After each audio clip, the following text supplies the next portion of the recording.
अभी हम लोग सोच रहे हैं कि अभी यंग लोगों को सडन हार्ट कार्डियक डेथ्स क्यों हो रहे हैं, हार्ट अटैक क्यों हो रहे हैं, स्ट्रोक्स हो रहे हैं। एक तो ये लाइफस्टाइल है। 89% लोग पैदल चलते हैं। जापान में भी ऐसे ही है। जापान का भी बहुत हाई है, हार्ट अटैक रेट कम है, जबकि वो सिगरेट भी हैवी पीते हैं, पर हार्ट अटैक कम है क्योंकि फिजिकल एक्टिविटी बहुत है और हेल्दी डाइट है। फ्रूट्स का कंजम्पशन बढ़ाना है। Fruits, fresh fruits and vegetable दिन में 5 बार, एक हेल्पिंग में 70 ग्राम 70 ग्राम 70 ग्राम करके दिन में 5 बार। जितना आप अल्ट्रा प्रोसेस फूड को अवॉइड कीजिए, शुगर को बिल्कुल अवॉइड कीजिए। नमस्कार, मैं डॉक्टर अमिताभ बैनर्जी, यूएचओ का चेयरपर्सन और क्यूवाई प्लेटफॉर्म हमारे मीडिया पार्टनर है। आज मैं इस प्लेटफॉर्म से आपसे बातचीत करने वाला हूँ।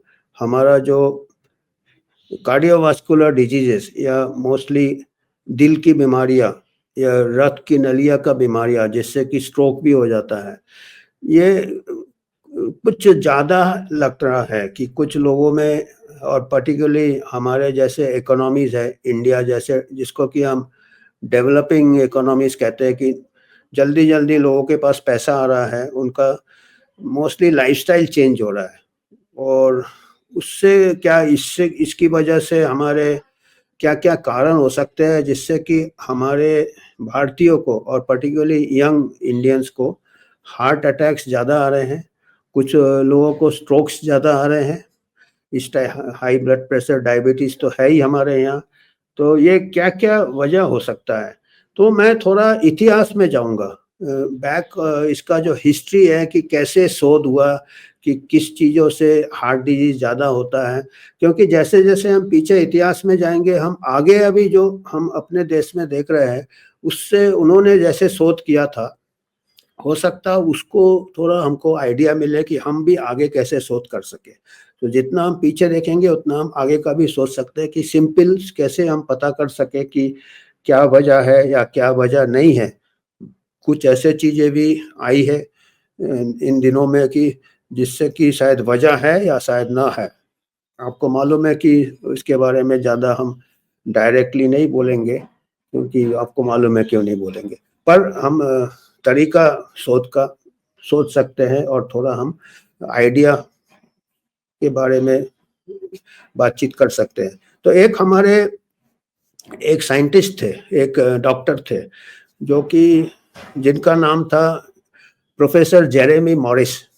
ये एपिडेमोलॉजी के, ये नहीं, ये तो बाद में बताना। ये मॉरिस, जेरेमी मॉरिस, जो जिन्होंने, ये नहीं, ये बाद में बताना प्रभात। हाँ, ये Jeremy Morris, professor Jeremy Morris, ये साइंटिस्ट, ये सबसे पहले साइंटिस्ट थे जिन्होंने बताया कि लिंक बताया बिटवीन एक्सरसाइज, फिजिकल एक्टिविटी और हेल्थ, हार्ट डिजीज पर्टिकुलरली। तो ये जेरेमी मॉरिस का बहुत ही तजुर्बे वाला ज़िंदगी उन्होंने बिताया था। यहाँ तक कि उन्होंने इंडिया में भी काम किया था। वो सेकंड वर्ल्ड वॉर के टाइम ब्रिटिश आर्मी में, हम आपको मालूम होगा, हमारे ब्रिटिश आर्मी था हमारे इंडिया में, इंडियन ब्रिटिश आर्मी में नौकरी किया था। आसाम में नौकरी किया था, north east. Second world war में बर्मा कैंपेन में थे वो डॉक्टर, और इंडिया में कुछ साल उन्होंने अपना नौकरी किया था, और अपने जो ट्रॉपिकल डिजीज स्पेशलिस्ट भी हो गए थे। फिर वो लंदन में, यूके में चले गए थे, जो ब्रिटिश सिटीजन थे। तो वो लंदन स्कूल में थे। फिर वो प्रोफेसर ऑफ एपिडेमोलॉजी थे, महामारी के प्रोफेसर थे वो। और ये प्रोफेसर ऑफ एपिडेमोलॉजी दो तरह के होते हैं। एक तो हमारे जो देश में होते हैं, जो संक्रामक बीमारियों के एपिडेमोलॉजिस्ट होते हैं, कम्युनिकेबल डिजीज एपिडेमोलॉजी। ये क्या थे, क्योंकि उनके देश में जैसे-जैसे डेवलपमेंट हुआ, उन्होंने पहले फेस किया। जैसे अपना लाइफ स्टैंडर्ड इम्प्रूव हुआ, लोग कार में चलने लगे, पैदल की जगह साइकिल की जगह। फिर खान-पान में ये हुआ, बैठ के काम करने लगे, इंडस्ट्रियल। तो पहले ये सब बीमारियाँ, जो हार्ट डिजीज़ वगैरह, डायबिटीज़, वो पहले वहाँ पे हुआ था, वेस्टर्न कंट्री में हुआ था। तो उनके भी जो, वो भी एक प्रकार से स्लो महामारी कहते हैं उसको, नॉन का। तो वो उस टाइप के महामारी विशेषज्ञ थे। तो उनको लगा, उन्होंने प्रैक्टिस में देखा कि अक्सर लोग जो आ रहे हैं, हार्ट डिजीज़ वाले जो मरीज़ आ रहे हैं, जिनको हार्ट अटैक हो रहा है, वो देखा कि ये तो थोड़े इनका नौकरी के बारे में पूछा, ऑक्यूपेशन, तो पता चला बैठ के काम करते हैं, ज़्यादा चलते-फिरते नहीं है, थोड़ा मोटापा भी है। और तो उनको लगा कि कहीं ऐसा तो नहीं है कि जो लोग बैठ के काम करते हैं और जो लोग ज़्यादा एक्टिव नहीं है, क्या हार्ट डिज़ीज़ उनमें होता है क्या? पहले जैसे ये होता था कि नहीं, ज़्यादा मेहनत नहीं करना चाहिए, त आप बीमार हो जाओगे, आराम करो। पहले हमारे यहाँ भी ऐसे ही होगा कि आराम करो आप, ज़्यादा मेहनत क्यों करते हो, बॉडी को क्यों कष्ट देते हो? तो उनको अलग लगा कि नहीं, जो लोग बॉडी को कष्ट देते हैं या मेहनत करते हैं, उनको हार्ट डिज़ीज़ कम हो रहा है। पर उसके लिए उस टाइम भी लगता था, एविडेंस लगता था। तो उन्होंने बहुत अच्छा एक प्रयोग किया, जिसको कि शोध किया। उन्होंने उन ज़माने में लंदन में अभी भी है, बसेस देखे होंगे आपने, पहले बॉम्बे-वॉम्बे में भी होते थे शायद, या डबल डेकर बसेस होते थे, 2 मंजिले बसेस होते थे। ये इसमें उन्होंने डबल डेकर बसेस में एक ड्राइवर होता है, जो दिन भर बैठा रहता है, और एक कंडक्टर होता है, जो टिकट काटता है। तो टिकट काटता है तो नीचे ऊपर चलना पड़ता है। वो तब की मैं कर रहा हूँ, ये 1950s 1960s में उन्होंने ये शोध किया था। आजकल तो आप लंदन में जाओगे तो कंडक्टर नहीं मिलेगा आपको, ऑटोमेटेड टिकट मशीन से मिल जाता है। तो ये उस टाइम की बात है जब कंडक्टर होते थे, और इंडिया में अभी भी होते हैं कंडक्टर। तो वो उसने उन्होंने क्या किया उन लोगों को, क्योंकि एक तो वो ऑक्यूपेशनल ग्रुप था, नौकरी करते थे तो उनका रिकॉर्ड रहता था। आजकल तो ख़ैर आपका प्लेटफ़ॉर्म है, डिजिटल प्लेटफ़ॉर्म में सबका रिकॉर्ड मिल जाता है। उन ज़माने में मुश्किल होता था फ़ॉलो-अप, अगर आपको आगे की शोध करना है, बार-बार उसको देखना है, 3 साल, 4 साल, 5 साल, 10 साल फ़ॉलो-अप करना है। तो उन्होंने क्या किया, ये लंदन जो ट्रांसपोर्ट सर्विस है, उनके साथ मिलके उन्होंने रिसर्च चालू किया कि हार्ट अटैक रेट देखते हैं। किन में रेट देखते हैं? कंडक्टर का रेट देखते हैं, जिनकी जो दिन भर चलते रहते हैं, और जो बस ड्राइवर है, उनको चलना नहीं पड़ता है, वो बैठे रहते हैं दिन भर। बाकी सब उनका बराबर हो जाता है, तनख्वाह भी बराबर उनका वही रहता है, डाइट भी दोनों शेयर करके वही डाइट खाते हैं। तो क्योंकि कई बार अगर आप दूसरे फैक्टर्स आ जाते हैं, क्योंकि जो डाइट अलग हो जाएगा, हैबिट अलग हो जाए, तो उन्होंने उसके ऊपर शोध किया, और फिर उन्होंने उनको फ़ॉलो किया। कंडक्टर्स का अलग ग्रुप बनाया, उनको उनमें देखे कि हमने चलो इतने 500 कंडक्टर को फ़ॉलो किया, 500 में से 4 पा 5 साल में कितने लोगों को हार्ट अटैक हुआ, और 500 हमने बस ड्राइवर को फ़ॉलो किए, उनमें कित पता चला कि जो लोग बस ड्राइवर्स थे, उनको 3 गुना, 2 से 3 गुना ज़्यादा हार्ट अटैक आ रहा है, कंपेयर्ड टू कंडक्टर्स। तो उससे उनको सबसे पहला वो शोध पता चला कि जो फिज़िकल इनएक्टिविटी है, बैठ के आप काम करते हो, उससे क्या होता है कि आपका हार्ट अटैक का रिस्क बढ़ जाता है। क्योंकि उससे आपको ओबेसिटी हो जाएगा, आपका वो बहुत सर्कुलेट नहीं होता खून, आर्टरीज़ ये हो जाते हैं, कई तरीके, कई और भी कई एंडोर्फिन्स, कई बाद में पता चला। पर ये तो एक शोध से, गिनती से, जैसे मैं कहता हूँ महामारी वाला गिनता है, तो गिनती से उनको इतना पता चल गया। तो फिर लोगों ने उसको भी क्रिटिकल, देखिए अल्टरनेटिव यूज़ होना चाहिए, साइंस में ये नहीं होना चाहिए बोल दिया तो बोल दिया, जो कि आजकल हो रहा है वो गलत है। तो दूसरे बोले नहीं, आप तो ड्राइवर का हो सकता है स्ट्रेस के लिए हो, क्योंकि कंडक्टर तो अंदर टिकट काटता है, घूमता रहता है, बातचीत करता है, और ड्राइवर रहता है, उसको ट्रैफिक देखना पड़ता है, ये देखना, वो शायद स्ट्रेस होगा उसको, हो सकता है उसके लिए हार्ट अटैक ज़्यादा हो, वो भी एक स्ट्रेस भी एक है। पर फिजिकल एक्टिविटी मेन निकला था इनके स्टडी में। तो फिर इन्होंने क्या किया, वही स्टडी इन्होंने क्या किया, लंदन के पोस्ट ऑफिसेज में किया। पोस्ट ऑफिस में 2 टाइप के वर्कर होते हैं। एक होते हैं जो पोस्टल क्लर्क होते हैं, जो काउंटर के पीछे बैठ के टिकट वगैरह, लिफाफा वगैरह बेचते हैं, और बेचते हैं। और दूसरा होते हैं जो कि आपके पोस्टमैन होते हैं। उन ज़माने में, आजकल तो पोस्टमैन भी नहीं मिलेगा, जैसे आजकल कंडक्टर नहीं मिलेगा, आजकल सब कोई मैसेज व्हाट्सएप से ही हो जाता है या कोरियर से हो जाता है, तो पोस्टमैन नहीं मिलेगा आजकल। आजकल जो कोरियर वाला भी मोटरसाइकिल में आता है। तो पोस्टमैन उन ज़माने में पैदल जाते थे चिट्ठी देने, या फिर पोस्टमैन क्या करते थे, साइकिल में जाते थे। तो पोस्टमैन लिया और पोस्टल क्लर्क लिए, ये 2 ग्रुप बना लिए। पोस्टल क्लर्क जो है कि बैठे-बैठे काम करते हैं, और पोस्टमैन ये जो है उनको पैदल चलना पड़ता। और उनके इसमें सेम फाइंडिंग आया, क्या ये आपका, ये जो लोग पोस्टल क्लर्क है, उनका जो हार्ट अटैक रेट 2 टाइम्स ज़्यादा है, 3 टाइम्स, 2 टू 3 टाइम्स ज़्यादा है कंपेयर टू क्लार्क। तो ये Morris was the first person, और ये खुद भी काफ़ी एक्टिव होते थे। ये फिज़िकली इन्होंने अपना लाइफ बताया कि ये जब बच्चे थे 10-12 साल के, तो इनका फादर सब भाई-बहनों को रोज़ 10-12 किलोमीटर चलवाते थे, और बाद में इनका देहांत हुआ 2009 में इनका देहांत हुआ, और देहांत at the age of 99 years, और at the age of 99 years इनका देहांत हुआ। और देहांत होने के 2 हफ्ते पहले तक 2 हफ्ते पहले तक उन्होंने स्विमिंग किया, स्विमिंग करते थे रोज़, और अपने वो साइकिल चलाते थे अपने जो अंदर रहता है। और इनको एक निमोनिया का ये हो गया था, निमोनिया से ये मर गए थे, पर ये अपने एंड लाइफ तक ये एक्टिव रहे और अच्छे हेल्थ में रहे और काफ़ी दिन तक रहे। तो ये एक फैक्टर हो गया है। तो अभी इसके मद्देनज़र देखते हुए हमको देखना चाहिए कि यंग पीपल में क्या बात है। यंग पीपल में हमारे, और ये तो वेस्टर्न कंट्री में हो गया है, पर हमारे जो एशियन पॉपुलेशन है और पर्टिकुलरली इंडियन पॉपुलेशन है, और भी ऐसे हैं कि जो कि पहले जहाँ पे काफ़ी फैमिन वगैरह होता था, वहाँ पे क्या है कि 10 साल 15 साल पहले हमको हार्ट अटैक हो जाता है। हार्ट की बीमारी या डायबिटीज़, या हम इंसुलिन रेजिस्टेंस हो जाता है, हम अपना जो शुगर है उसको हैंडल नहीं कर पाते हैं। ये 10 साल 15 साल पहले, जैसे कि अगर वहाँ पे लोगों को शायद 60 या 70 साल में होगा, तो हमारे यहाँ 40-50 साल में हो जाता है। तो ये इसका एक ये निकला था।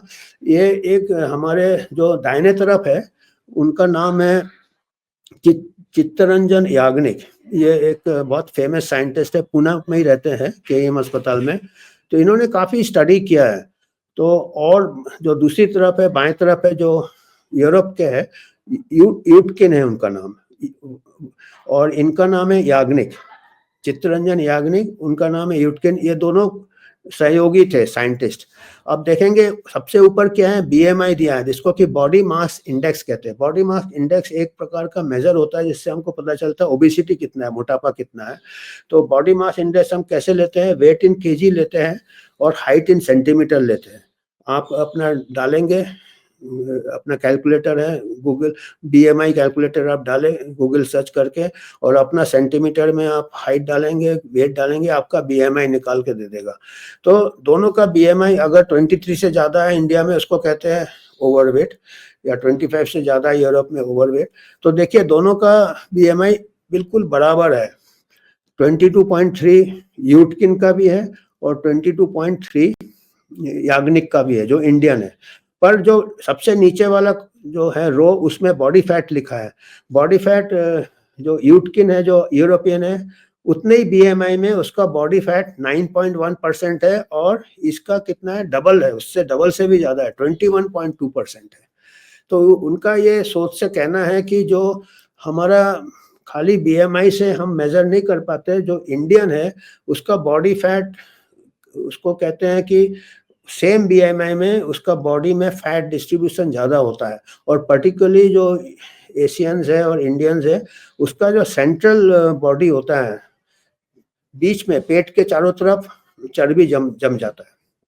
जो पेट निकल आता है, आपने देखा होगा, थोड़ा भी आप सावधान नहीं रहे, एक्सरसाइज नहीं करें या ओवर ईटिंग करें, तो उसका एक बहुत पुराना एक साइंटिस्ट ने कहा था कि ये बहुत पुराना इसका बुनियाद क्या है कि जहाँ पे बहुत पहले जहाँ पे अकाल आता था, कमियां होती थी खाने पीने की, तो ये कुछ जेनेटिक चेंजेस हो गए हमारे रेस में, रेशियल चेंजेस, जो एशियन है, इंडियन है, वो क्या करते हैं कि वो एक जीन्स ऐसे, जिसको थ्रिफ्टी जीन कहते हैं, ये बार्कर हाइपोथेसिस है, थ्रिफ्टी जीन की वो वाले लोग सर्वाइव किए जिन्होंने जेनेटिक चेंजेस जिनमें आए, और वही जीन आए जो कि अपने बॉडी में थोड़ा भी खाना एक्स्ट्रा हो उसको जल्दी से कन्वर्ट करके फैट में कन्वर्ट करके स्टोर कर ले। ये एक प्रकार का स्टोर हाउस है, जो पेट के चारों तरफ चर्बी जम जाता है ना, एक प्रकार से बैंक बैलेंस जैसे। अपना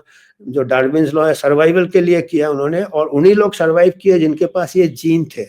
और पर वो जीन इतने ज़्यादा हो गए हमारे पॉपुलेशन में कि जब आज के तारीख में अकाल नहीं है, फिर भी हम लोग वो जीन लेके हम चल रहे हैं। तो उससे हमारा टेंडेंसी है जल्दी से हम फैट को जमा कर दें। तो ये एक हाइपोथेसिस है, इसके भी कई चैलेंजेज़ हैं, इसके भी दूसरे व्यूज़ हैं, पर जो भी है, हमारे देश में ये क्या है कि हमारे को ज़्यादा सतर्क रहना पड़ता है इंडियंस को।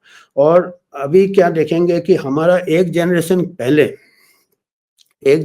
पहले हमारे यहाँ हमारे पेरेंट्स हमसे भी हमारे पेरेंट्स साइकिल में चलते थे, फिर हमने स्कूटर में चलना चालू किया। अभी बच्चे कार से नीचे नहीं उतरते।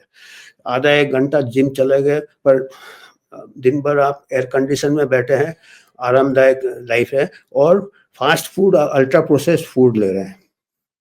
तो इससे आपको लाइफ़स्टाइल चेंजेस हो रहे हैं, जिससे कि हार्ट डिजीज़ बढ़ रहे हैं। अभी ये देखने को काफ़ी कॉमन है कि फादर जा रहा है अपने लड़के को एक्यूट आईसीयू में ले जा रहा है, हार्ट अटैक हो रहा है। एक ज़माने में होता था फादर को ले जाना पड़ता था, ओल्ड एज में जाके हार्ट अटैक होता। अभी फादर यंग है और हेल्दी है, और बच्चा को सब रिस्क फैक्टर्स हो रहे हैं, और ये अभी उल्टा देखना पड़ रहा है, क्योंकि ये जनरेशन बहुत जल्दी लग्ज़री में आ गया है, और देखते-देखते अभी सब सॉफ्टवेयर में काम करते हैं। डॉक्टर अभी आज ही के पेपर में था, शायद 20% डॉक्टर्स ओबीस है और 50% 40% डॉक्टर्स खुद डायबिटीज़ है, क्योंकि डॉक्टर्स भी बैठे-बैठे काम करते हैं, उनको भी एक्सरसाइज का टाइम नहीं है, स्ट्रेस है, या ओवर ईटिंग हो जाता है स्ट्रेस से। तो ये अभी लाइफ़स्टाइल के लिए एक वजह ये है। अभी मैं ये सोच रहा था ना कि अभी आप लोग सोच रहे होंगे कि अभी यंग लोगों को सडन हार्ट कार्डियक डेथ्स क्यों हो रहे हैं, हार्ट अटैक्स क्यों हो रहे हैं, स्ट्रोक्स हो रहे हैं। एक तो ये लाइफ़स्टाइल है, और 4 इसके मेजर रिस्क फैक्टर हैं हार्ट अटैक के। एक तो हैवी सिगरेट स्मोकिंग, अभी कुछ कम हुआ, फिर भी अभी कई लोग स्मोक करते हैं। वेस्टर्न कंट्रीज़ में कम हो गया, तो पर हमारे कंट्रीज़ में उसको प्रमोट होता है टोबैको। हैवी अल्कोहल यूज़ भी होता है। तो main is heavy smoking, uncontrolled diabetes, uncontrolled hypertension. Diabetes में हमको टेंडेंसी ज़्यादा है, इंसुलिन ग्लूकोज इंटॉलरेंस होता है, इंसुलिन रेजिस्टेंस जिसको कहते हैं, क्योंकि वो हमारे को जेनेटिक ये है। और फिर सेडेंटरी लाइफ़स्टाइल, ये सबसे बड़ा किलर है। और आप देखेंगे कि एक जैसे-जैसे ये होता है, आपका डेवलपमेंट होता है, हमारा हम सो कॉल्ड हम डेवलप हो गए हैं। पहले हम रोटी, कपड़ा, मकान के लिए स्ट्रगल करते थे, फिर हम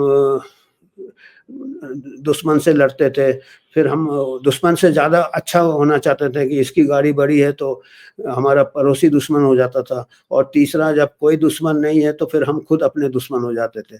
ऐसे कुछ भाव कहते एक फिलॉसफर थे जिनका नाम था बर्ट्रैंड रसल, जो कि मैथमेटिशियन फिलॉसफर थे। रसल, ये थे बर्ट्रैंड रसल। तो इन्होंने बड़े फिलॉसफर भी थे, मैथमेटिशियन से। इन्होंने कहा था कि इंसान के 3 दुश्मन होते हैं। पहले तो वो कुदरत होता है, रोटी, कपड़ा, मकान। जैसे अभी कोई डिज़ास्टर हो गया, साइक्लोन हो गया, अर्थक्वेक हो गया, सब इकट्ठे एक दूसरे की मदद करते हैं। तो पहला दुश्मन क्या है, अपना कुदरत होता है या नेचर होता है, रोटी, कपड़ा, मकान के लिए स्ट्रगल करता है। जब वो हो जाता है तो फिर दूसरा दुश्मन उसका पड़ोसी होता है कि भला उसकी गाड़ी मेरे गाड़ी से बड़ा कैसे है, उसका बंगला मेरे से बड़ा। तो या तो एक कंट्री दूसरे कंट्री से युद्ध करता है। अगर वो भी कॉन्कर कर लेता, उस और पैसा हो जाता, और पावरफुल हो जाता, तो उसके पास ना कुदरत दुश्मन है, ना पड़ोसी दुश्मन है, तो वो खुद का ही दुश्मन बन जाता है। खुद का दुश्मन कैसे बनता है कि खुद ही को वो extra indulgence, extra alcohol, extra smoking, extra ये लाइफ़स्टाइल। तो अभी लगता है कि अभी जैसे हम डेवलप होते हैं, हम अभी वो तीसरे स्टेज में आ गए हैं कि हम अभी, और उसके लिए अभी हम क्या चालू हो रहा है, फार्मा इंडस्ट्री आ गया है और अल्ट्रा प्रोसेस्ड फूड इंडस्ट्री आ गया। वो आपदा में अवसर दोनों ढूँढ रहे हैं कि चलो अभी लोगों के पास पैसा है, डिज़ास्टर तो हो रहा है, ओवरवेट हो रहा है, हार्ट अटैक हो रहा है, और भी लाइफ़स्टाइल बीमारी हो रही, और इनको बेचो, अल्ट्रा प्रोसेस्ड फूड फेरो। और फार्मा इंडस्ट्री दवाई बना रहा है। अभी एंटी ओबेसिटी का दवाई बना दिया है, बेरेटिक सर्जरी। कुछ लोगों को ज़रूरत है, ठीक है, पर अक्रॉस द बोर्ड अभी $1 बिलियन मार्केट होने वाला है एंटी ओबेसिटी ड्रग्स का। उसके अलावा अभी पॉलीपिल आ गया कि एक ही पिल में आप उसमें हार्ट अटैक की दवाई भी रहेगी, बीपी लोअर करने की भी रहेगी, मोटापे रोग। तो ऐसे-ऐसे अभी दोनों मिलके जुगलबंदी करके वो आपदा जो है उसमें अभी अवसर ढूँढ रहे हैं। पर असली चीज़ क्या है, हमको लाइफ़स्टाइल चेंज करना है। और लाइफ़स्टाइल कैसे चेंज करना है, एक आप पूरा पैसा पैसा बनाने के बाद भी आपको गरीब आदमी जैसे जीना है, अगर आपको हार्ट अटैक से बचना है तो। एक उदाहरण है, एक वीडियो है जो कि सिंगापुर का दिया है, जो भी है, अब वो वीडियो बनाया है या सही में हो रहा है, पर उसमें जो मैसेज है वो उससे काफ़ी अच्छा मैसेज है उसमें, कि हम जो ये देखिए, ये क्या कहते हैं? I named Singapore a Blue Zone 2.0. And the reason is in one lifetime, life expectancy has jumped 20 years. They now have the highest health adjusted life expectancy in the world. So they live the longest, healthiest life. They very deliberately went about making unhealthy food more expensive and harder to get. So for example, they tax sugar. We all know sugar's not good for us. A Coke in Singapore has 20% less sugar than the same Coke in America. So they've mandated it has to be less sugar. Meanwhile, they subsidize things we know are good for us, like brown rice. They know that driving, especially in traffic, is bad for the air. You don't get much physical activity when you're sitting in the car. So they've made car driving incredibly expensive. $100,000 just to have the right to drive a car, 300% tax on top of that. Therefore, 89% of people in Singapore walk. 89%? 89%. Yeah. There's only 11% people own cars in Singapore. You know what the side benefit of that is? Everybody takes about 7,500 steps a day without even thinking about it. So they're already ahead of 75% of Americans just getting to work in the morning or going out to see their friends. तो देखा आपने, ये पैदल चलते हैं, 89% लोग पैदल चलते हैं। जापान में भी ऐसे ही है, जापान का भी बहुत हाई है, हार्ट अटैक रेट कम है, जबकि वो सिगरेट भी हैवी पीते हैं, पर हार्ट अटैक कम है क्योंकि फिजिकल एक्टिविटी बहुत है और हेल्दी डाइट है। और हमारे यहाँ अभी कार वहाँ नहीं बिकेंगे, तो हमारे यहाँ सबसे ज़्यादा पहले फार्मा इंडस्ट्री, फिर फूड इंडस्ट्री, अभी ऑटोमोबाइल इंडस्ट्री, मैक्सिमम सेल अभी इंडिया में होता है। एक ये हो गया। अभी बात इन्होंने किया, शुगर का बात किया, तो चॉकलेट हार्मफुल है, तो चॉकलेट से भी हार्ट अटैक में, क्योंकि शुगर कंटेंट, शुगर फ्री बात दूसरा है। अभी दूसरा एक है कि अभी जो महामारी आया, जो आपको थोड़ा बहुत इशारा करते हैं, दूसरे तरीका का भी उसके बाद एक दूसरा बिगर शुगर का भी चॉकलेट दिया था। अभी कुछ लोगों को फिक्र है कि क्या बिगर शुगर का चॉकलेट भी लेने से, उससे तो सडन डेथ नहीं हो रहा है। अभी आप देख रहे हैं लोग डांस करते करते गिर रहे हैं, या ये करते करते गिर रहे हैं, बहुत यंग लोग गिर रहे हैं। अगर आपका लाइफस्टाइल भी होगा तो 20-30 साल लग जाते हैं लाइफस्टाइल के दुष्प्रभाव होने में। तो अगर 18-20 के बच्चे कहीं थोड़ा अगर गिर रहे हैं, तो कहीं उस चॉकलेट से तो नहीं हो रहा है, जो चॉकलेट में शुगर नहीं है, जो दिया गया था फ्री में, और जो दूसरे रूट से बाहुबली जैसे दिया गया था। इसके लिए मैं जैसे पहले जैसे स्टार्टिंग किया था जेरेमी मॉरिस से, उन्होंने आज से 50 साल पहले रिसर्च किया था, 2 ग्रुप बना के रिसर्च किया था उन्होंने। कंडक्टर को पकड़ा था और बस ड्राइवर को पकड़ा था, पोस्टल क्लर्क को पकड़ा था, पोस्टमैन को पकड़ा था। तो क्यों ना हमारे साइंटिस्ट को भी करना चाहिए ना। हमारे पास तो अभी डिजिटल प्लेटफॉर्म है जो कि बता सकते हैं कि किनको बिगर शुगर वाला चॉकलेट लिया है और किन्होंने बिगर शुगर वाला चॉकलेट नहीं लिया है, और उनको 4 साल 5 साल आगे की तरफ देखे, या इवन डेटा से भी निकाल सकते हैं कि उनके ग्रुप में बिगर चीनी चॉकलेट वाले ग्रुप को ज़्यादा है, या जिन्होंने बिल्कुल चॉकलेट नहीं लिया उनके ग्रुप में ज़्यादा है। तो ऐसा सोच करके ये जो शंका है, क्योंकि जो आंकड़े बताते हैं, वर्ल्ड वाइड आंकड़े बताते हैं, अमेरिकन आंकड़े बताते हैं, ऑस्ट्रेलिया के आंकड़े बताते हैं, जब बिगर शुगर वाला चॉकलेट पॉपुलेशन में बांटा, बिगर शुगर वाला चॉकलेट, तो उसके बाद ऐसे हार्ट अटैक्स बढ़ गए हैं, और पर्टिकुलरली यंग लोगों में बढ़ गए हैं। 18 से 40 साल में अमेरिका में 40% राइज हो गया हार्ट अटैक में। तो ये एक हमको, अगर हम हार्ट की बात कर रहे हैं और आज जो हो रहा है, तो इसके लिए काफ़ी चीज़ें हैं जो अभी हमको जांच करना है, और शायद हो सकता है कि जांच करें और अच्छे से स्टडी करें तो इसका पता चले। पर तब तक सबको सावधानी बरतना है, रोज फिजिकल एक्टिविटी करना है, कम से कम 1 घंटा 30 मिनट्स तो करना ही है। Brisk walking, running, swimming, cycling, yoga, या जो भी आप करें फिजिकल, आधा घंटा डेली करने का है। फ्रूट्स का कंजम्पशन बढ़ाना है, fruits, fresh fruits and vegetable दिन में 5 बार, एक हेल्पिंग में 70 ग्राम करके दिन में 5 बार। जितना आप अल्ट्रा प्रोसेस्ड फूड को अवॉइड कीजिए, शुगर को बिल्कुल अवॉइड कीजिए, और स्लीप अच्छा होना चाहिए, कम से कम 7-8 घंटा गुड स्लीप होना चाहिए हार्ट हेल्थ के लिए, पर्टिकुलरली यंग पीपल के लिए। अल्ट्रा प्रोसेस्ड फूड नहीं, शुगर नहीं, और स्मोकिंग बिल्कुल नहीं, अल्कोहल नहीं। हालांकि थोड़ा अल्कोहल बोलते ले सकते हैं, पर बेहतर है ना। तो ये सब चीज़ें अगर करेंगे तो आपका हार्ट हेल्थ आज करेंगे, यंग एज से करेंगे, थ्रू आउट लाइफ करेंगे, तो जेरेमी मॉरिस जैसे 99 ईयर्स तक आप स्विमिंग कर सकते हैं, जेरेमी मॉरिस जैसे। और ये आज का यही संदेश था। और जो छोटा मोटा ये इसका जांच करना चाहिए कि चॉकलेट बगैर शुगर के चॉकलेट से भी क्यों हटा। शुगर के चॉकलेट से तो होता है, वो मालूम था, शुगर से होता है, पर बगैर शुगर के चॉकलेट से क्यों हो रहा है, ये भी इसका जांच चाहिए। तो आज के लिए इतना ही, धन्यवाद।